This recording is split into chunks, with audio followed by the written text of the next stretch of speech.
Welcome to the Bravery Behind the Brand podcast, the podcast that dives deep into the heart of the stories behind the brands we encounter on social media every day. On the surface, they make it look so easy, but I guarantee there is blood, sweat and tears behind all the reels, posts and beautifully presented products. I'm your host, Amanda Jane, a personal branding and media skills coach, originally from the north of Ireland and now calling beautiful Cheshire, England, my home. I work with business owners, building their confidence and crafting compelling brand stories so they feel comfortable stepping into the spotlight and becoming the go-to guest that everyone wants, speaking with authority and selling with authenticity. I experienced firsthand the courage that's required to move beyond our comfort zone, and these are the inspirational stories I want to share. I'll also be doing some solo episodes and sharing useful tips that will hopefully help you to get motivated with your own personal branding. Because it's more than just a beautiful website and glossy photos for Instagram. You do actually have to talk to people. So let's get started.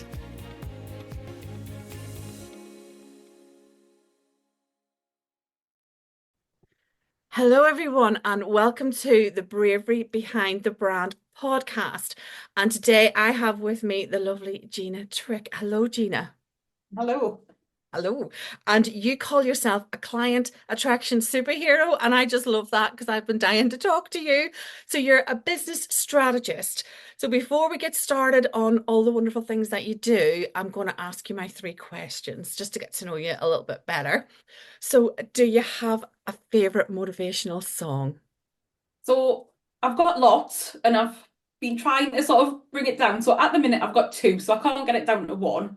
So we've got Tate McRae, She's All I Want to Be, because it's very about being envious of somebody and thinking that you're not good enough and watching somebody else. I mean, it is obviously about, I think, I'm just going to lose that boyfriend to another girl, but I think it's very apt in the business world as well about, kind of watching what other people are doing and think that they're better than you and this imposter syndrome. So it's quite apt, but it's also just really upbeat and a really quick tune. So I quite like that at the moment. And then Post Malone, I Had Some Help.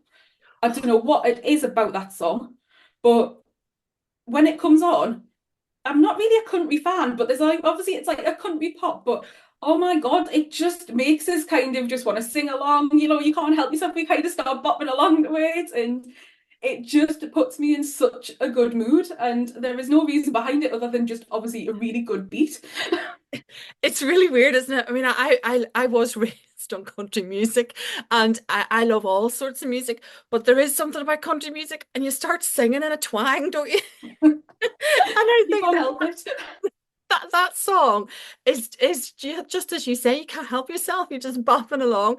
But yeah, I absolutely love that song. But there's been a bit of a resurgence recently with all the country stuff, and I just love it. Yeah, I love those too. Anything that kind of just lifts your mood instantly is Yeah. definitely a good one for my list. So they will go on the list. I love those. And do you have a motivational quote? Right, I have to read it out because otherwise I'll get it wrong. So, a business is simply an idea to make other people's lives better. And that's Richard Branson. So my whole ethos in my business is about the African proverb, which is Ubuntu, which is I am because we are. So it's all about lifting other people up. So you're only successful when other people are, and about kind of as you rise, you lift other people up. So I love that. It's about the fact that he's saying that basically when you have a business, it should really be about making other people's lives better. Read it And again. that's That's beautiful. Read it again. so a business is simply an idea to make other people's lives better. Oh, I love that. That is lovely. That's just so simple but beautiful. Mhm. And it Wow. just fits properly with all of my values and my ethos in life and Yeah. things. So I really, really like that quote. Yeah, that's fantastic. And it's so simple, but says it all. Yeah. Perfect. I love that one. And do you read? Have you got this my nosy question now? Yeah, so I read 2 books at a time, which people always feel it's a bit weird. So I've always got one motivational kind of business book on the go and one fictional book. And I love murder mysteries, which is like a little bit weird, so detective books. But at the minute, still my favorite book is Diary of a CEO, which is a massive one. Everybody seems to know it in the business world. But it's basically set up into 33 principles.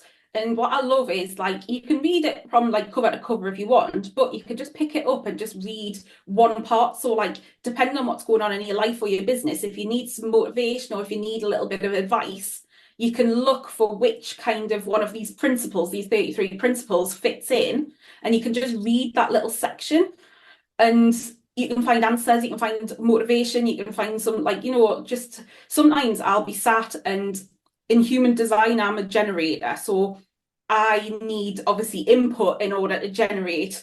And so sometimes I'll be sitting and I'll be thinking, oh God, I'm a bit stuck today. I'm not feeling much kind of like clarity and things. And I'll just get that book and I'll just literally just open it to a page and I'll read a little section. And it always just gives me a little bit of kind of oomph, basically. And there's nothing in there that I sat and went, I'm really against this. There's bits where I go, maybe not for me, but none of it kind of really got my back up, which some books do. So I just find it like whoever you are in business or in life, you can find so many teachings in it and so many things that will help you kind of, like I say, it's not just business, but life as well. Oh, really, really good book. Oh, I wrote that down because I'm going to get it. And you know what? I do exactly the same. I always have a fiction on the go and a motivational self-help book. And at the moment, I'm actually studying human design Ah, because I had a reading last year, or what do they call it? It wasn't a reading, it was the full thing. yes, And I'm a manifesting generator. right. And when I Ooh, first so got you're mine, rare. well, when I read it, and I'm really open-minded about these things. And I read it and I was like, what is this? What what is this witchcraft? And I just thought I have to know more about it. So that's what I've been studying. And I understand the chart. I can work my way around the chart because when you first look Oh, at it, it's really overwhelming. yes. So I've been working down, breaking it down, but each part of it makes sense. So I just wanted to chunk it down, but I'll not sort of bore you with the whole thing. But when you said No. human design, it's Mhm. my mission at the moment to find as many people as possible to talk about this because it's Oh, not that I'm well known. really interested. So far, I only understand the fact about the generator and that I'm a 7-2. Hmm. That's about as much as I know about it. I'm finding out more and I am looking into it. But yeah, it is something I'm really interested about because it's amazing how much it actually describes who you are. Well, from a coaching perspective, when I work with future clients, I want to be able to do the chart and then it'll help me coaching them because then I'll have this profile. But I don't want to sort of teach everyone human design, but I think it'll help the client and me. But yeah, Mhm. definitely getting that profile. So but yeah, I always have something on the go and I'm always learning something. I've always got a course. But no, really interesting. Thank you. Fascinating stuff. Really, really good. So, on to you and your business now. So, tell us about your business and what inspired you to start it. So, like I say, I'm a certified business strategist and mentor. So I started my very first business back in 2005, which is feeling like a dinosaur because it's going to be 20 years next year. So it's quite scary. But Feel that long basically, ago, does it? oh, it's so scary. And basically, I used to work in the wedding industry and I'd left that and was doing another job and hated it. Absolutely hated it and missed being in the wedding industry. And so I always felt like I never fitted in jobs. Like no matter what I did and how much I achieved, it just never felt like right. So I thought, right, I'm going to set up my own business, which everybody thought I was absolutely crazy because I was like 25. Nobody I knew, and I mean nobody, had a business. Everybody was like, just keep in with your career and you should be mad. But anyways, set up a business selling wedding stationery and jewelry and built that up. Unfortunately, so the housing crash in 2007 happened, and in 2009, me and my partner split up. And when we went to sell our house, well, you can imagine house prices had plummeted and everything, and I lost my house, my car, and my business in one day in 2009. So they were all taken from me in one day. So I was left with literally £2,000 to my name to buy a car. I had to find a house to live in and I had to um, basically start again. And I sat and cried for 2 months. I will not say I didn't. But then after that, I started up again and basically did the same handmade wedding jewellery and stationery, built it up to the fact that I opened a wedding boutique, but it was an accessories boutique. So we sold all different wedding accessories. And then from there, I went on to do my dream and I actually sublet a wedding venue and set up a wedding and events company. And we managed a wedding venue and we hit seven figures in the first year.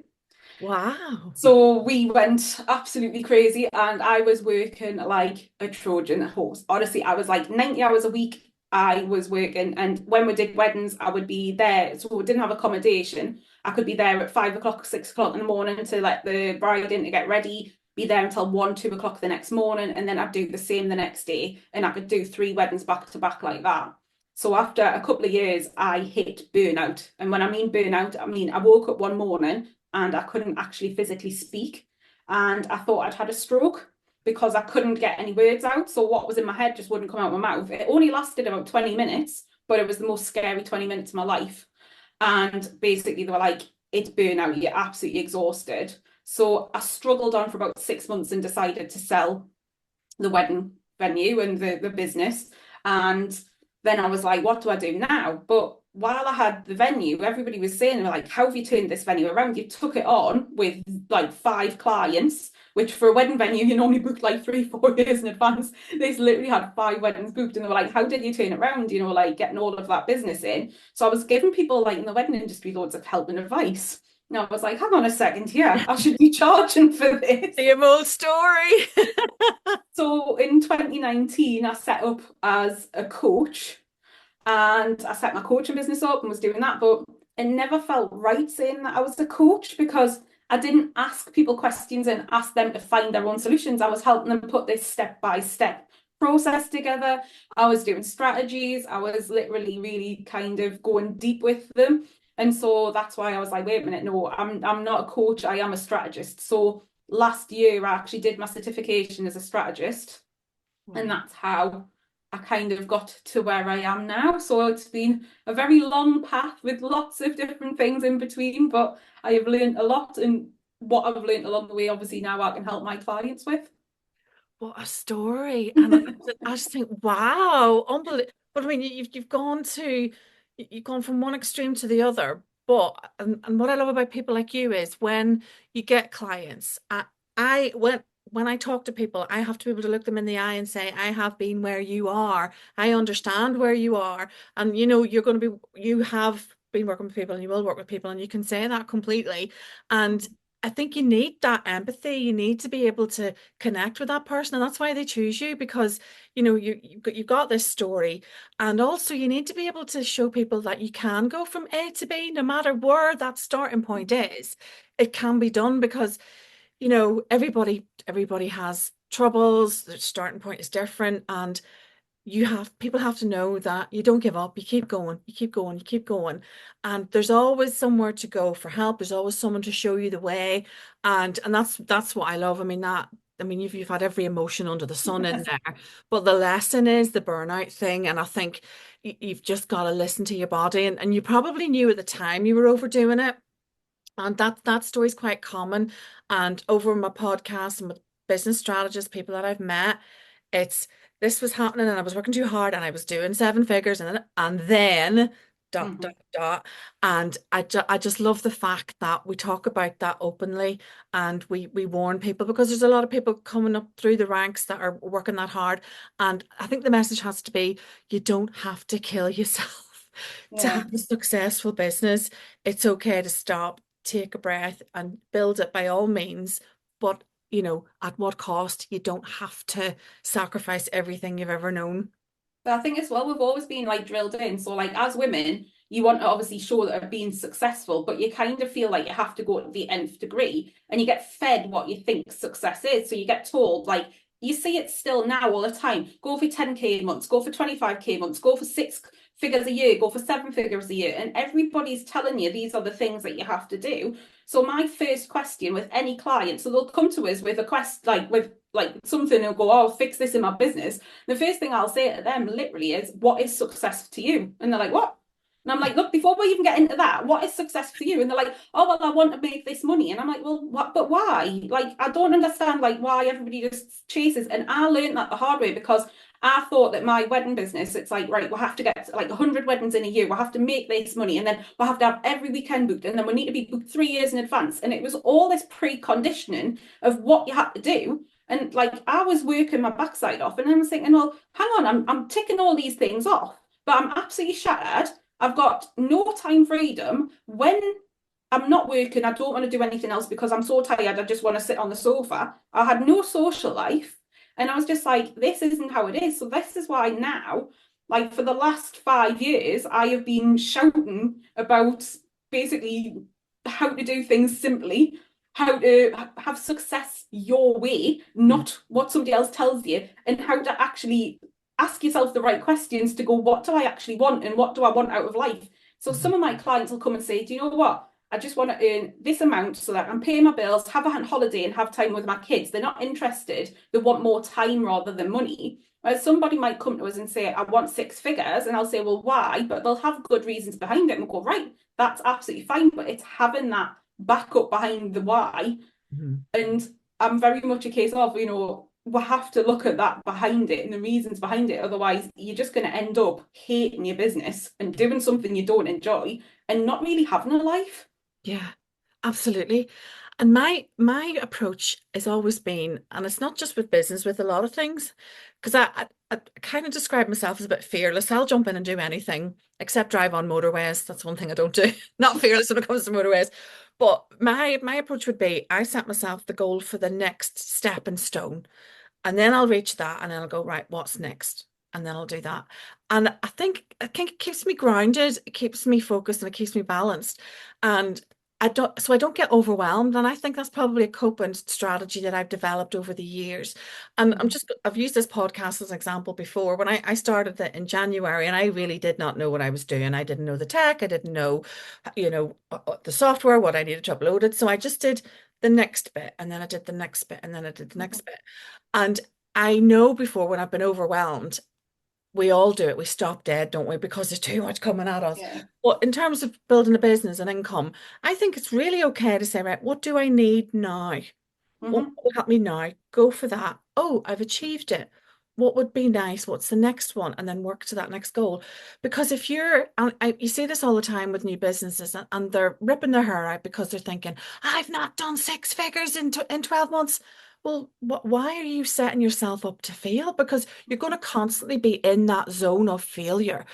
because you've not hit 6 figures. But if you had maybe surpassed your income from your employed job, wow, how amazing is that? I'm Yeah. earning £500 more than I was when I was employed. That's a big, and then that momentum will drive you forward to increase that by a little bit and by a little bit.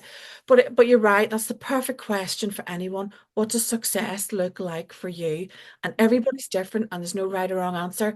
But when you see someone, and social media is never what it looks like, and that's always my message. Hmm. It may have taken someone 5, 10, 15 years to get there, and they may say, in 6 weeks, I generated 20 gazillion. You know what? You didn't It's generate taken us 5 years to get the audience to do it, but in 6 weeks I've made this amount of money, and it's it. like, mhm. Exactly. And we know it takes time to build that audience. But once you've got that audience, exactly, you might be able to do whatever. But I just wish that, that message was driven home a little bit more. It's about the next step and the next step and the next step.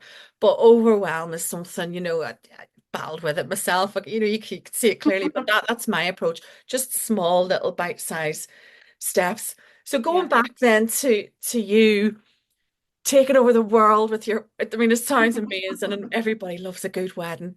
If you could give yourself a piece of advice, what would it be? So my main thing now is about embracing me from the start. So I used to mold myself to what I thought other people needed me to be in the business and what people thought I should be. So I actually used to try and drop my accent so that I didn't sound like this because, professionals don't really have an accent.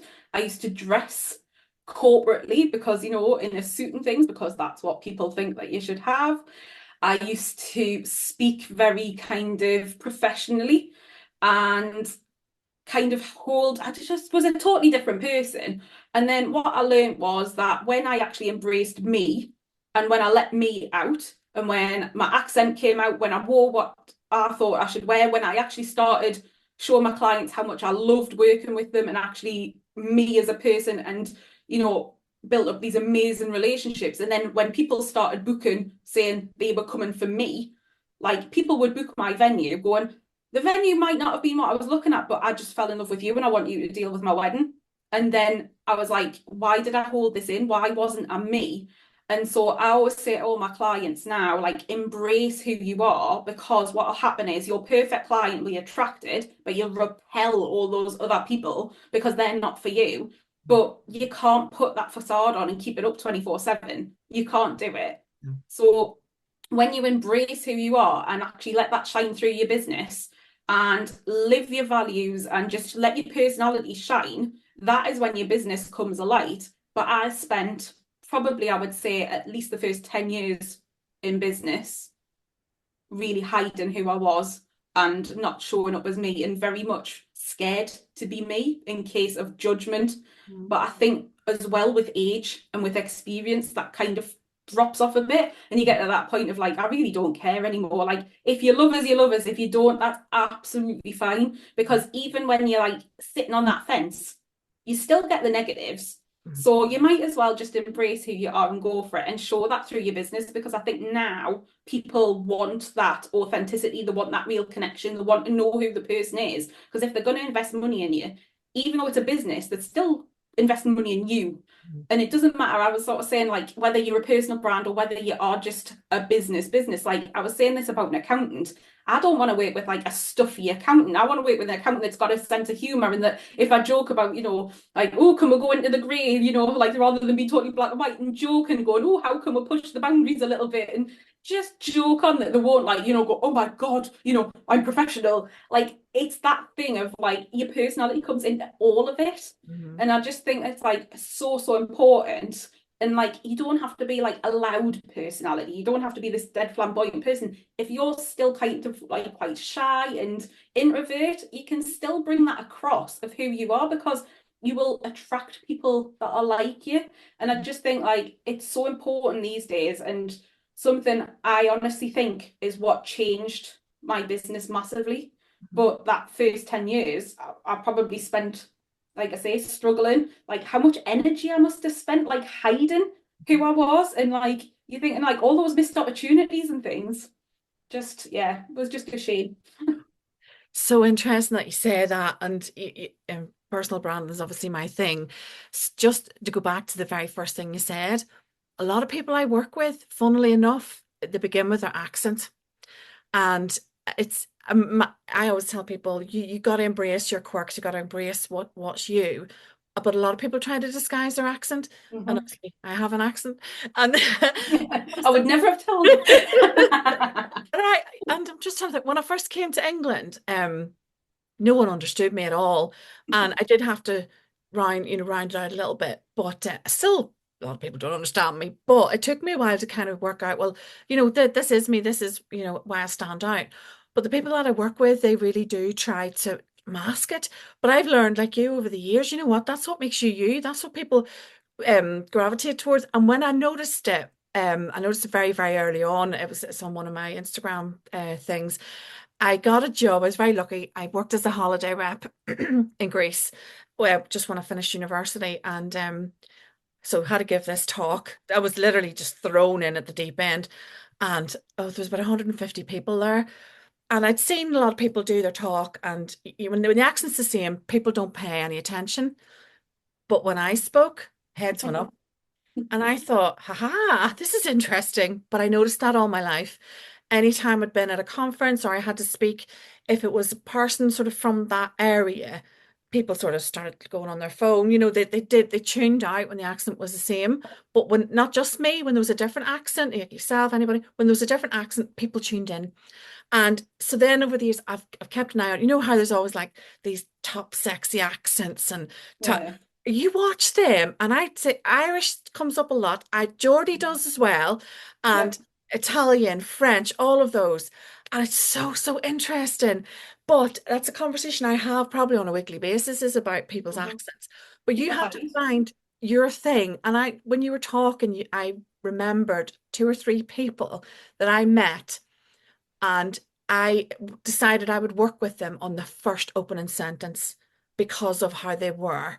And I was just thinking when you were talking, I thought, that's why I chose that person. That's why I chose that person. But to suppress your personality, that Mhm. will make you ill. And you can be bubbly, you can be shy, you can be whatever, but you just have to be you, because there's it won't work any other way. And like you say, it's really okay for people not to like you. Yeah. That's as you get older, you come to terms with that because when you're younger, your popularity is everything, isn't it? When you're at school, it's like this, it's like that. But I wish that was taught a little bit more when you're younger. It's Mhm. okay. Not everybody's going to get you, and that's all right. But the ones that do, they're the ones that stick around, and that's your tribe. And I always that's how I define it. That's my tribe. That's my tribe. But it's just such an interest. I don't. I've never met anybody that sort of like. I suppose in corporate everybody does, don't they? The suit, the Yeah. accent you do when you're in corporate, and I can understand why you would do that in that wedding. But definitely to see that transformation, and when you suddenly decide I'm going to be me, I'm going to be me. So how comfortable are you with your audience now? Then that you turn up and you be yourself. Can you talk on a stage? Do you dance on social media? What does that look like? So, well, I definitely don't dance on social media. That is not me. But I'm fine. Lives don't bother us. I've done webinars to hundreds of people, but last week I did my very first speaking gig. So Hey, In March this year, I was down at the big festoon.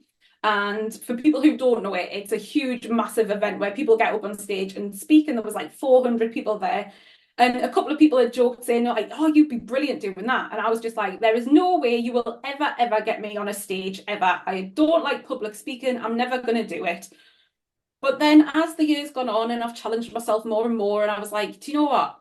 I love in-person connection. Like the difference, don't get us wrong, I love Zoom and things and the ability it gives us to work with people all over and connect with people all over. But there's something about being in a room with people.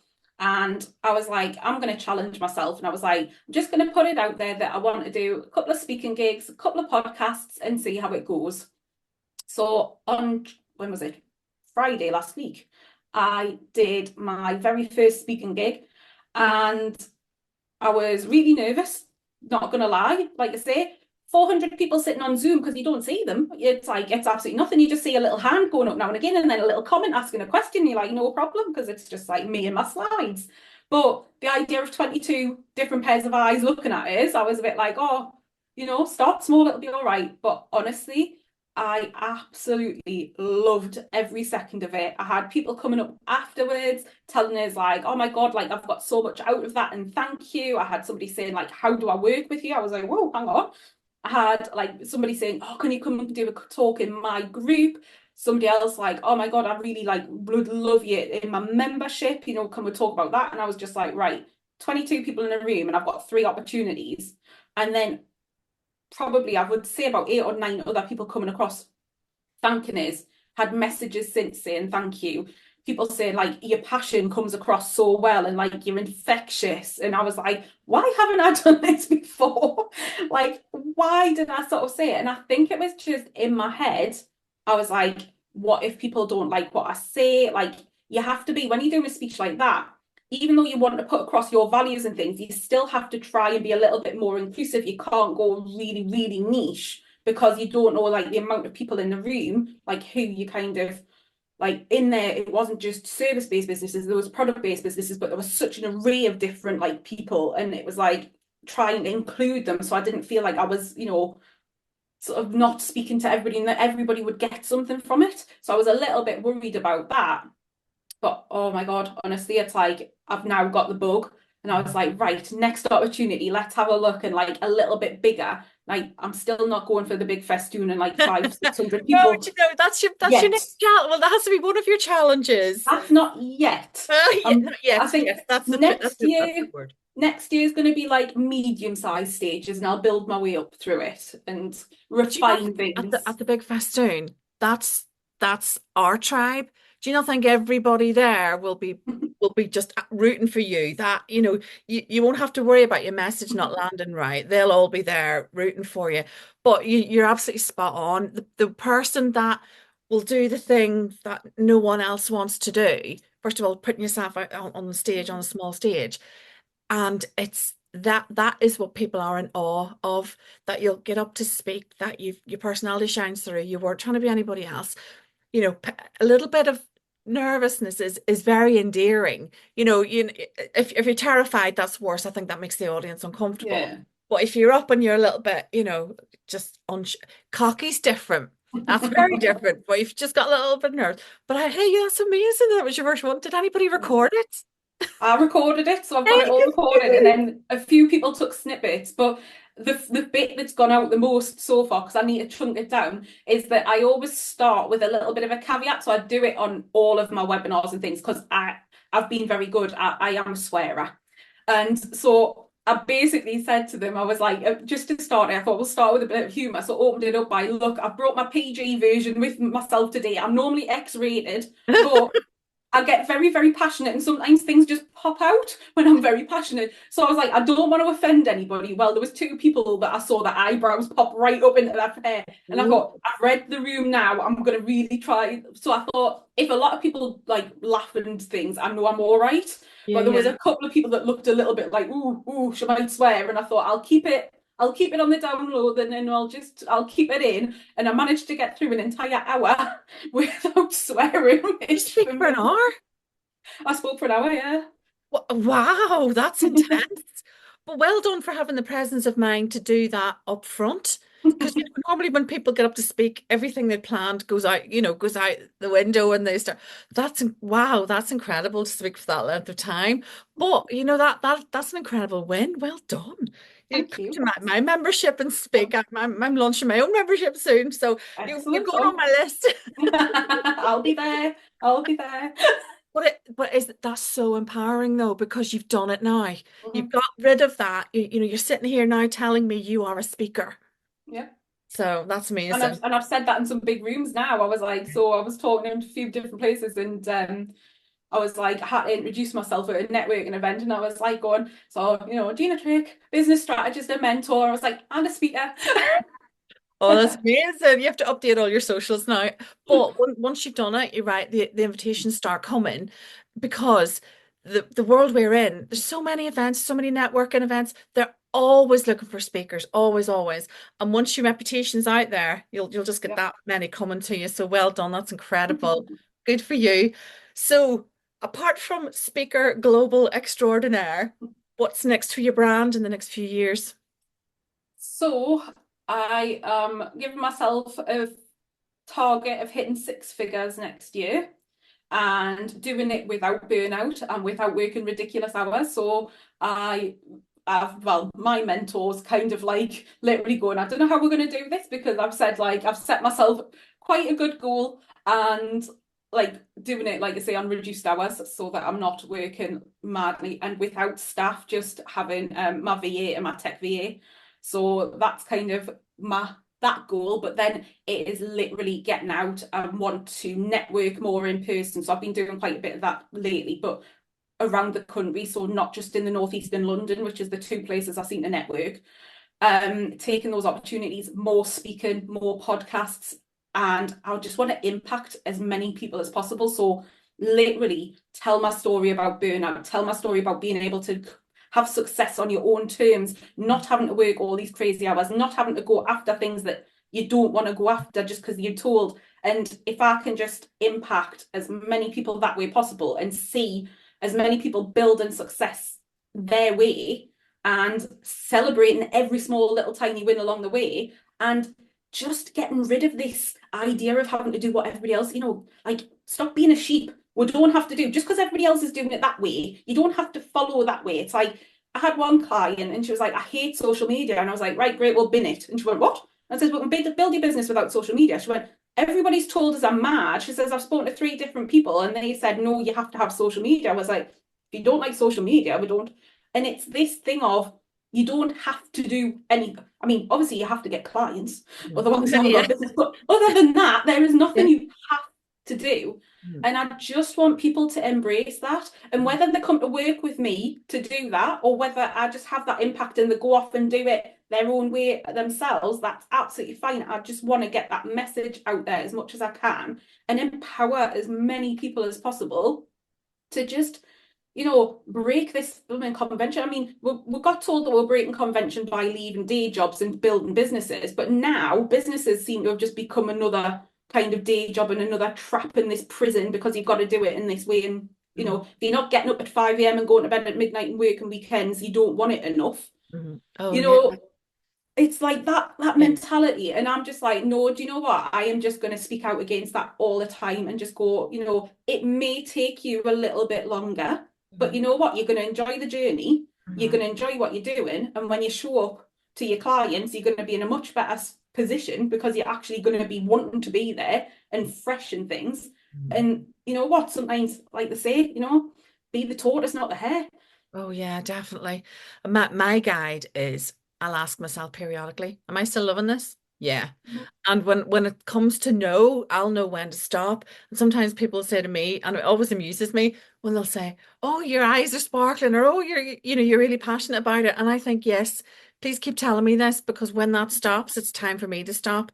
And I know what it's like to have to do something that you really, really hate because I feel it physically, re and but to do what you love is amazing. But I don't want to do this till it kills me. I want to do this because I love it every single day. I mean, to do these podcasts is my absolute joy. I love talking to people. I love hearing your stories. And, every day I'll ask myself, am I still loving this? Yes. And that's my guide. But you're also right in that if you don't want to do social media, don't do it. You don't want to dance on social media, don't do it. And you've got this business, do it your way. If you want to go and meet people at networking events, you still don't have to have social media. You can build a business that way. There's a million other ways to do it. But Mhm. it's like people aren't hearing that enough from people like you. You don't have to do things this way. I call myself a nonconformist. If someone says you've got to do it this way, my brain will go, really? I'm going to do it my way. Because I Yeah. kind of started my podcast before I had my business idea finalized. And I've spent a lot of this year tweaking. Well, actually, what is it I want to do? And I've changed the name of this podcast twice. So, But I bet you would have been told by loads of people, until you do this and until you do that, don't start it. yeah. Whereas it's like, well, actually, do you know what? So one of my clients, she really wanted to do a podcast. And she was like, am I mad because I've like not got all my offerings and things like that? And I was like, but you can start building an audience with your podcast. So Yeah. she's now recorded 5 episodes. So she's just very new to it, but Yeah. she's absolutely loving it. And like she comes off recording and she's buzzing and she sends us a voice note going, just done another one and this happened and that happened. And you can Yeah. hear the passion and the joy in her voice. And I'm Mm. like, that's why you're doing it. I was like, and the people listening will know that. And when you come to selling more things than just you one offering that she's got at the moment, when she brings other things, I was like, then people are going to have fallen in love with you. And like, Exactly. because Mhm. you love doing it, it shines through. And I was like, why wait? If you know what I mean, it's just daft. It's like Yeah. if you're gonna love doing it, do it for the love of it. Because Just do it. a Mhm. lot of the time when you're doing something for the love in it, the business follows, the sales follow. Instead of just chasing the sales all the time, sometimes you've just got to do those things, like you say, that you love and evolve. I mean, businesses evolve Mhm. all the time. I don't know anybody that's been in business for like, 3, 4 years that hasn't like changed their messaging slightly or evolved or like somebody I know that's got a mastermind just changed the name of that 3 times. Mhm. It's because it changes, and as you grow as a business owner, so Mhm. does everything with you. Yeah. And it's actually a good thing. Yeah, it is. And I thought, well, I'm still the same person. So I'm tweaking what my business is going to look like. But while all that was happening, I was learning the tech. I was getting more comfortable talking to people, moved on to video. But to have got this perfect business, my products, my my style, and to suddenly switched on, it would be like watching the news, and I didn't want to do that. So I just Oh. thought I'll do whatever feels natural. So, but yeah, encourage that lady just to do it. And then the weirdest thing is when you're doing something in a Facebook group and someone says, "Oh, it's Amanda, I listen to your podcast," and you're like, "Ooh, that's really that's really cool." So, where can we find out more about you online? And where can we find your next speaking gig? So my primary platform is Instagram, so that's where I tend to be most. So I'm a Gina Trick strategist. I will put these in the show I'm notes, by the way, on the podcast. I will put the links on the show excellent. notes. Gina, strategist. Gina Trick strategist. So that's where I tend to do. I'll do a lot of stories. I'm quite fun. Like it's where you see the behind the scenes and what really goes on, and like how I literally live in this office, even though, like, these 7 and 8 figure business owners, when they're out and about all the time, I think, I don't know how you run your business, because I need to be in my office, not out and about sunning myself or wherever. But anyways, the realities is on there. Then LinkedIn, I'm on LinkedIn as well, just under Gina Trick. I am exploring lots about LinkedIn because it's totally changed and it's doing really well. Facebook, I've got my Facebook page, which is Gina Trick, Business Strategist and Mentor. I'm not as active on there anymore, but there is posts going out all the time, so if people prefer that. And then my website is ginatrick.com.